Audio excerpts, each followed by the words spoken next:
ఓం నమ శివాయ. నిన్న మనం భగవంతుడిని ఏ రకంగా ప్రార్థిస్తే భగవంతుడు మన ప్రార్థనకి విని మనకి ఆయన వచ్చి మనకి వరాలిచ్చేటట్టు కాకుండా మనకేం కావాలో ఆయనే తెలుసుకుని మన దగ్గరికి వస్తాడు అనే విషయాల గురించి తెలుసుకుంటున్నాం. మహేశ్వర శబ్దం గురించి చెప్పాలి అంటే తమీశ్వరాణం పరమం మహేశ్వరం తం దేవతానాం పరమం చ దైవతం. దేవతలందరూ కూడా ఎవరికి ప్రార్థన చేసి నమస్కరిస్తారో, సర్వజగత్తును ఎవరు నియమించి పోషించి రక్షిస్తున్నాడో, ఎవరు దీనిని నిలబెడుతున్నాడో, ఎవరు దీనిని అంటే మన శరీరాన్ని తనలోకి తీసుకుంటున్నాడో అతనే మహేశ్వరుడు. అతను సర్వజగన్నియామకుడు, పరబ్రహ్మమై ఉన్నాడు. ఇటువంటి పరబ్రహ్మము మనకి ఎక్కడ దర్శనం అవుతుంది? దానిని మనం చూడగలమా? దీనికి శాస్త్రం ఒక సమాధానం చెప్పిందండి. మహేశ్వర దర్శనం చేయడానికి ముందుగా మనకు మహేశ్వర దర్శనం చేయాలన్న తాపత్రయం కలగాలి అని చెప్పింది. ఇదొక చిత్రమైన మాట.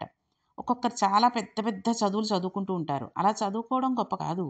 అలా చదువుకున్న చదువును నిరంతరం అనుష్ఠానంలోకి ఎవరైతే తెచ్చుకుంటారో వాళ్ళు గొప్పవాళ్ళు. అటువంటి వారు మహాపురుషులు అవుతారు.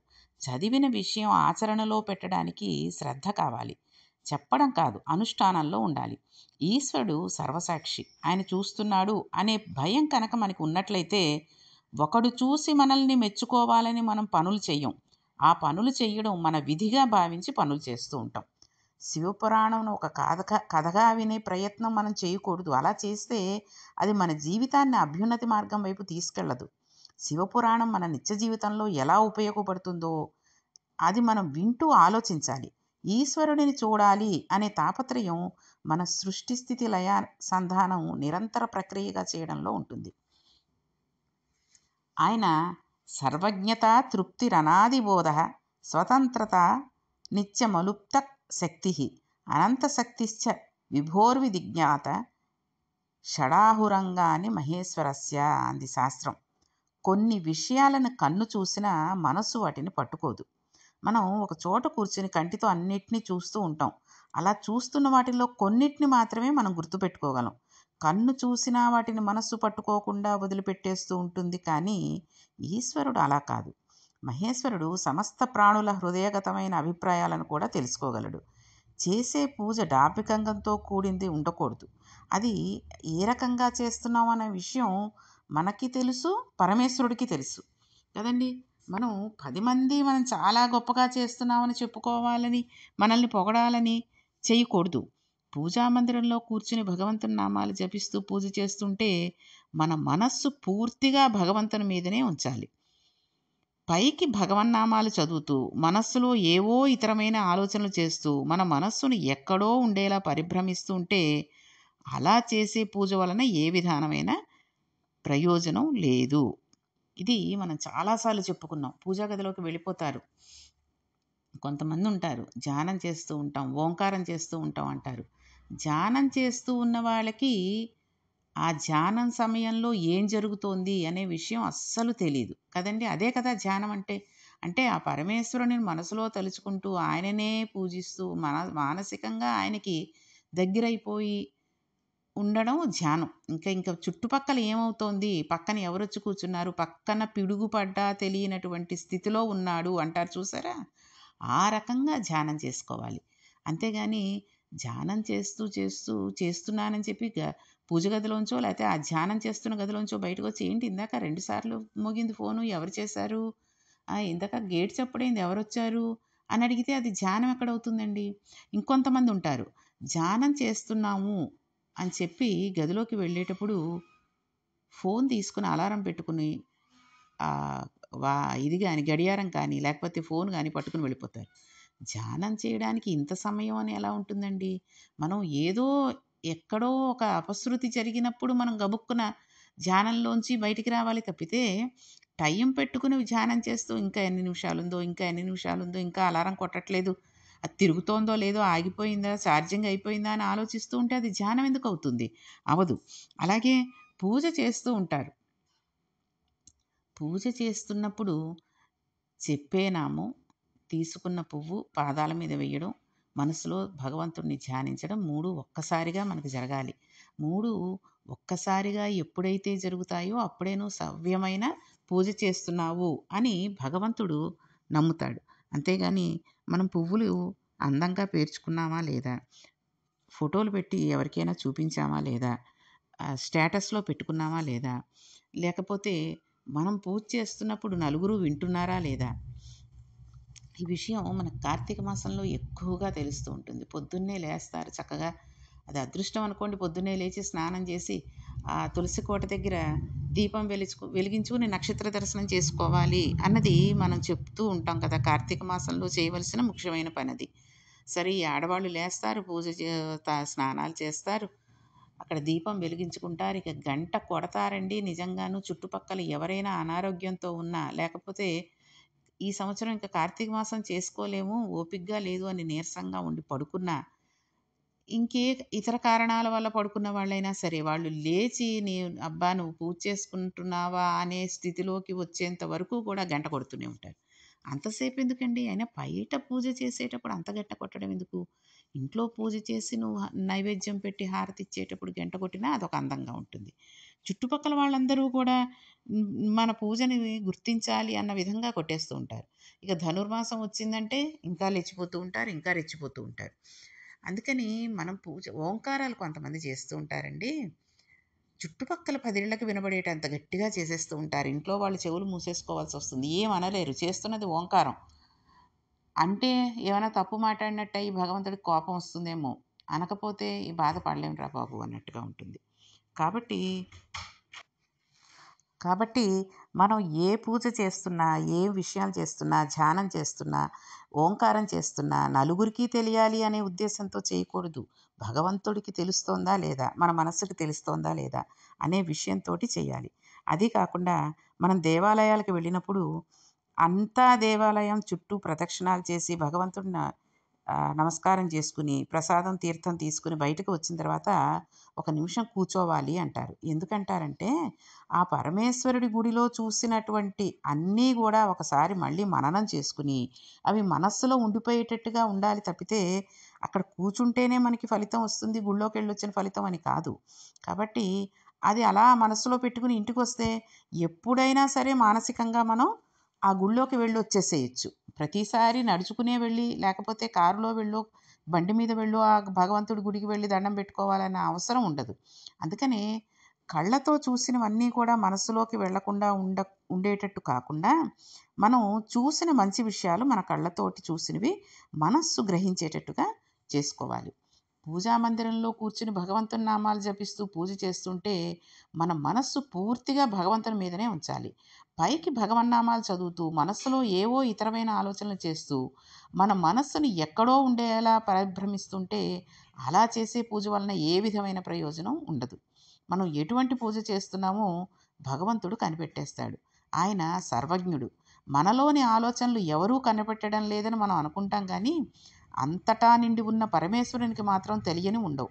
పరమేశ్వరుడు మనలోని హృదయగతమైన అభిప్రాయాలను పట్టగలిగినవాడు. అందుకే శివానంద లహరిలో శంకరాచార్యుల వారు ఒక మాట అన్నారు. వటుర్వా గేహీవా యతిరపి జటీవా తదితరో నరో వాయః కశ్చిద్భవతు భవకింతేన భవతి యదీయం హృత్పద్మం యది భవది ధీధనం పశుపతే తదియస్త్వం శంభో భవసి భవభారంచ వహసి. ఓ శివ, నరుడు బ్రహ్మచారి కావచ్చు, సంసారి కావచ్చు, విరాగి కావచ్చు, ముని కావచ్చు, లేకపోతే ఇంకేమైనా కావచ్చు, ఎవరైనా సరే కానీ ఎవరు మనస్సు నీ ధ్యానమందు ఉంచుతాడో అట్టివాడు నీ వాడవుతాడు. అటువంటి వాని సంసారం బరువు బాధ్యతలు నువ్వే భరిస్తావు అని శివానంద లహరిలో అన్నారు శంకరాచార్యుల వారు. మన మనస్సుని ఈశ్వరుని పాదాల మీద పెట్టగలిగితే ఈశ్వరుడు మన వెంట పరిగెడతాడు. మన మనస్సు అక్కడ పెట్టడానికి మనం చేస్తున్న పరిశ్రమకు పూజ అని పేరు. అలా భగవంతుని యందు మనస్సు కేంద్రీకరించి పూజ చేయడం అలవాటు చేసుకోవాలి. అది గనక అలవాటైతే మనం ఏ ప్రదేశంలో ఉన్నా పూజ చేసుకోగలుగుతాం. ఏ ప్రదేశంలో ఉన్నా అంటే ప్రయాణం చేస్తున్నా, లేకపోతే ఏదైనా తోచక అలా కూర్చుని ఉన్నా, ఎక్కడ ఉన్నా సరే మన మనస్సు ఆటోమేటిక్‌గా అది ఏమవుతుంది అంటే పరమేశ్వరుడిని పూజ చేస్తున్నట్టు, ధ్యానం చేస్తున్నట్టు, ఆవాహ్యం చేసినట్టు, ఆయన్ని ఆహ్వానించినట్టు, తర్వాత నైవేద్యం పెట్టినట్టు, హారతి ఇచ్చినట్టు మన మనసులో ఒకదాని తర్వాత ఒకటి వెళ్ళిపోతూ ఉంటాయి. అలా కాకుండా మనం పూజ చేసేటప్పుడు ఎక్కడో మనసు పెట్టుకుని భగవంతుడిని చూస్తున్నట్టు చూస్తూ, వేసే పువ్వుకి, చెప్పే నామానికి, చూస్తున్న మూర్తికి ఎటువంటి సంబంధం లేకుండా కనుక ఒక యాంత్రికంగా చేసేసుకుని వెళ్ళిపోయామనుకోండి ఆ పూజ, అది భగవంతుడు మెచ్చుకోడు. దానివలన ఎటువంటి ఫలితాన్ని ఇవ్వడు. కాబట్టి మనం పూజ చేసేటప్పుడు చాలా జాగ్రత్తగా, శ్రద్ధగా, భక్తిగా చేసుకోవాలి. అది గనక మనం అలవాటు చేసుకుంటే ఏ ప్రదేశంలో ఉన్నా మనం పూజ చేసుకోగలుగుతాం. కాబట్టి పరమేశ్వరుడు హృదయగతాభిప్రాయాన్ని పట్టగలిగినవాడు. దీనికే సర్వజ్ఞత అంటారు. సర్వజ్ఞత, స్వతంత్రత అనేవి రెండూ ఈశ్వరుడితో ముడిపడి ఉంటాయి.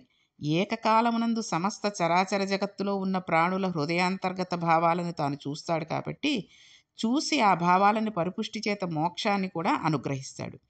పైకి చూస్తే ఈ విషయం మనకి ఒక్కప్పటికీ కూడా తెలీదు. ఎందుకంటే మనస్సు అనేది మనకి ఎప్పుడైతే కేంద్రీకృతమై ఉంటుందో భగవంతుడి మీద, భక్తితో పూజ చేసేటప్పుడే కాదు, ఒక గుడికి వెళ్ళామంటే ఆ మూర్తిని తదేకంగా చాలామంది కళ్ళు మూసేసుకుని చూస్తూ ఉంటారు. అలా కాకుండా తదేకంగా ఆ భగవంతుడి పాదాలని, ఆయన ఎలా ఉన్నారు, ఏమిటి అనేది మన మనస్సులో గనక ముద్ర చేసుకోగలిగితే, ఆ ముద్ర మనకి ఎప్పటికీ పోకుండా ఉండేటట్టుగా రోజూ మననం చేసుకుంటూ ఉంటే, నిత్యము ఆ క్షేత్రానికి వెళ్ళొచ్చిన ఫలితాన్ని మనకు భగవంతుడు వేస్తాడు. మనకి పెరియ పురాణం అని ఒక గ్రంథం ఉంది. అది మనకి నాయనార్ల చరిత్రను తెలియజేస్తూ ఉంటుంది. అందులో శాక్తేయ నాయనారు అని ఒక నాయనారు ఉన్నారు. ఆయన గొప్ప శివభక్తి తత్పరుడు. కానీ ఆయన ఉన్న రోజులలో శివుడి గురించి మాట్లాడడం కానీ, శివ అన్న నామం పలకడం కానీ, శివార్చన చెయ్యడం కానీ కుదరదని భయంకర పరిస్థితులు ప్రబలి ఉన్నాయి. అంటే శివభక్తులకి ఆ రోజుల్లో అంత ప్రాముఖ్యతనిచ్చేవారు కాదు. అయితే ఆయనకు లోపల శివారాధన చెయ్యాలన్న పరమభక్తి భావన ఉండేది. ఆయన కాంచీపురంలో ఉండేవాడు. ఆ రోజుల్లో శివలింగం ఒకదానిని తీసుకువచ్చి రోడ్డు మీద పెట్టారు. ఒక్కసారి ఆ శివలింగం దగ్గరికి వెళ్ళి శివనామాలు జపిస్తూ ఆ శివలింగం మీద పువ్వులు వెయ్యాలని ఆయన కోరిక. ఆ రోజుల్లో పరిస్థితులు ఎలా ఉండేవంటే, శివలింగం మీద ఎవరైనా పువ్వులు వేసినా, శివలింగానికి ఎవరైనా నమస్కరించినా వారిని చాలా అవమానాలకు గురిచేసేవారు. అప్పుడు ఆయన ఒక మార్గాన్ని ఎంచుకున్నాడు. శివార్చన చెయ్యని వాడిలా కనిపించాలి పైకి. అంటే శివుడికి పూజ చెయ్యని వాడిలా. కానీ లోపల శివార్చన చెయ్యాలని ఆయన కోరిక తీరాలి. అందుకని ఆయన అటుగా వెడుతూ అన్నం తినే ముందు కళ్ళమ్మట నీళ్లు పెట్టుకుని, శివా, నీ పూజ చేయకుండా అన్నం ఎలా తినను అని రోడ్డు మీద ఉన్న శివలింగం దగ్గరికి వెళ్ళి, నీవు శివుడివా అని ఒక రాయి తీసుకుని దానిని చేమంతి పువ్వుగా మనసులో భావిస్తూ ఆ శివలింగం మీద పడేసేవాడు. ఇంకొక రాయిని తీసుకుని, నీవు శివుడివా అని పైకంటూ మనసులో మాత్రం, నేను మల్లెపువ్వును వేస్తున్నాను అనుకో శివ అనుకుంటూ శివలింగం మీదకి విసిరేసేవాడు. నిజానికి అక్కడ జరిగిందేమిటో తెలుసా అండి? అక్కడికి శివలింగం మీద ఈయన విసిరిన రాళ్లకు బదులు చేమంతి పువ్వులు, మల్లె పువ్వులు పడ్డాయి. చూసేవాళ్ళందరూ ఆయన అక్కడి పరిస్థితులను, ఆచారాల్ని అనుసరించి శివలింగం మీద రాళ్ళు వేస్తున్నాడు, ఆయనను చాలా గౌరవంగా చూడాలి అనుకునేవారు. అతడు చేస్తున్న పూజ లోకానికి అర్థమవుతోందా, శివుడికి అర్థమవుతోందా? శివుడికి మాత్రమే అర్థమవుతోంది. అది ఆయన పూజ. ఇది ఆర్తిలో నుండి వచ్చిన పూజ. ఒకరోజు ఆయన అన్నం తినడానికి కూర్చున్నాడు. భార్య వడ్డించింది. అన్నం తినబోయాడు. అప్పుడు సర్వతి అనే నామం జ్ఞాపానికి వచ్చింది. ఈ అన్నమును నాకు పెట్టినవాడు శంకరుడు. లోపలికి వెడితే దానిని జీర్ణం చేస్తున్నవాడు శంకరుడు. అగ్నిని ఆదేశించి అన్నను ఉడకపెట్టేటట్టుగా చేసినవాడు శంకరుడు. నేను పశువు తిన్నట్టు ఈ అన్నం తినడానికి వచ్చాను. ఈవేళ శివలింగం మీద 4 పువ్వులు వేయడం మర్చిపోయానని అన్నం పళ్ళెం దగ్గర నుండి లేచి భార్యకు చెప్పకుండా పరుగు పరుగున శివలింగం దగ్గరికి వెళ్ళాడు. శివలింగం దగ్గర నిలబడి శివుడివా అని 4 రాళ్లు తీసి శివలింగం మీదకి విసిరాడు. ఇలా తప్ప మరొక విధంగా నీకు పూజ చేయలేకపోతున్నాయ్యా అని మనసులో చెప్పుకుని కన్నుల వెంట నీరు కార్చాడు. వెంటనే ఈశ్వరుడు ఆయనకు నటరాజమూర్తిగా సాక్షాత్కరించి తనలో కలిపేసుకున్నాడు. దీనిని బట్టి మహేశ్వరుడు అన్న శబ్దం చేత ఈశ్వరుడు మన సంకల్పాలని, మన హృదయ శుద్ధిని, మన చిత్తశుద్ధిని చూడగలిగినవాడు. ఇది ఆయన స్వతంత్రత. లోపల ఏ భావనతో ఒక్క రాయి వేసినా దానిని భావనకి అనుగుణంగా తీసుకుని ఉద్ధరించి అన్నాన్ని విడిచిపెట్టి 4 రాళ్లతో పూజ చేసినా మోక్షాన్ని ఇచ్చినవాడు శంకరుడు. అలా మోక్షమును ఇవ్వగల శక్తి ఈశ్వరుడికి ఉంది. ఇది మహేశ్వర శబ్దం చేత ప్రతిపాదించబడుతుంది. ఆయన శక్తికి లోపం ఉండదు. ఆయన శక్తి క్షీణించిపోవడం అనేది అస్సలుండదు. ఆయన నిరంతరం ఉత్సాహంతో ఉంటాడు. అటువంటి వాడు సర్వజ్ఞుడైన ఈశ్వరుడు. పెద్దలు అంతా ఈశ్వరునిదే, ఈశ్వరుని కాంది ఏదీ లేదు అనే భావనతో బతుకుతారు. అటువంటి తృప్తి మహేశ్వరుని సొత్తు. ఇటువంటి శక్తి కలిగిన వాడు ఏదైనా చేయగలడు. మాయనంత మహేశ్వరం. ఆయన మాయ ఆయనను చూడకుండా మనల్ని అడ్డగిస్తూ ఉంటుంది. ఆ మాయ ఆయన అనుగ్రహం చేతనే తొలుగుతుంది.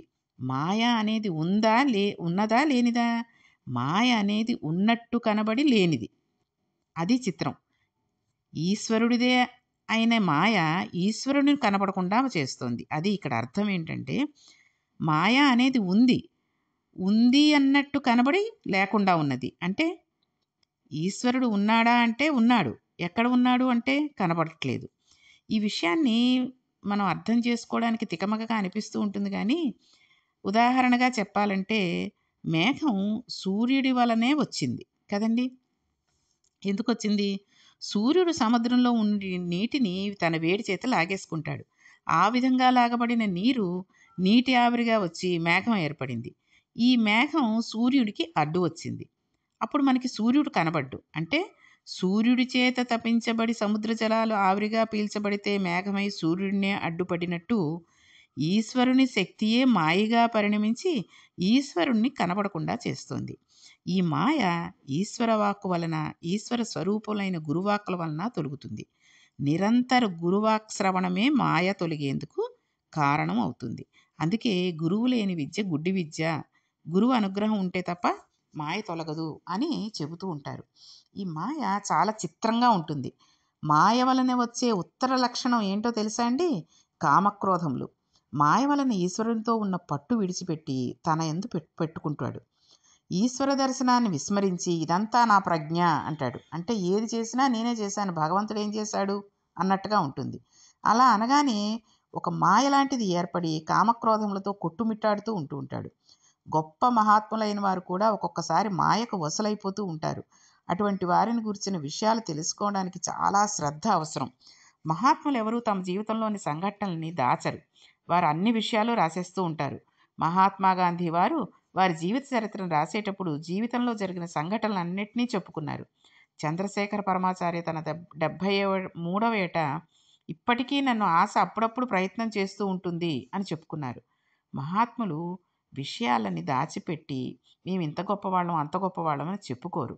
శివమహాపురాణం ఈ జ్ఞానాన్ని ఉపదేశించడానికి ఒక అద్భుతమైన ఘట్టాన్ని తీసుకొచ్చి మనకు బోధన చేసే ప్రయత్నం కూడా ప్రారంభం చేస్తూ ఉంటుంది.